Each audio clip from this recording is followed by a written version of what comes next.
yaşayan. Ey karam bırak çekmesin ayak, bu yol beni kerte ezer oğlanlara.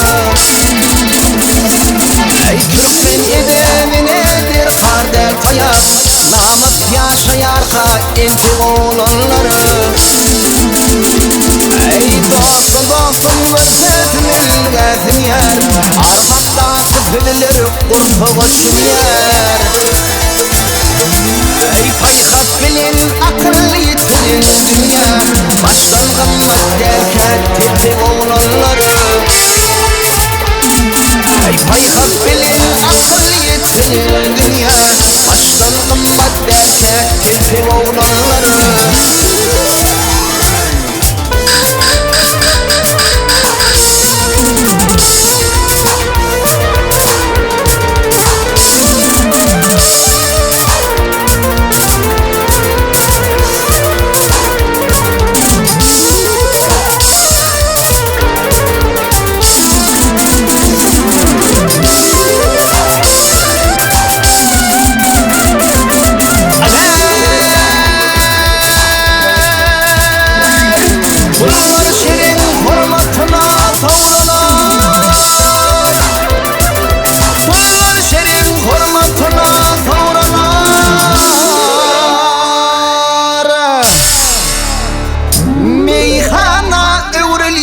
Kaşan kovlaları,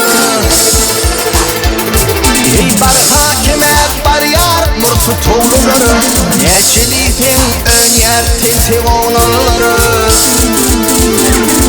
Ey barka kemer bar yar mursu tuğluları, neçelifin ön yer tinti oğlanları.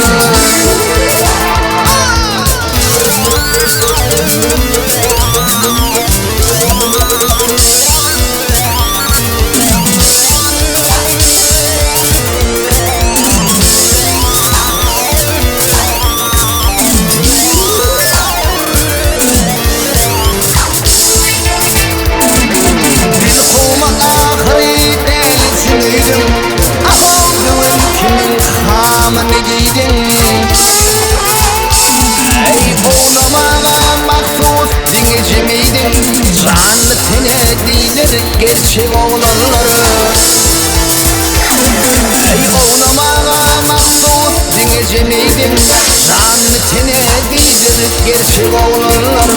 Gençlik yaşayan kanamız oğlanları, neçedifin ön yer tintek oğlanları.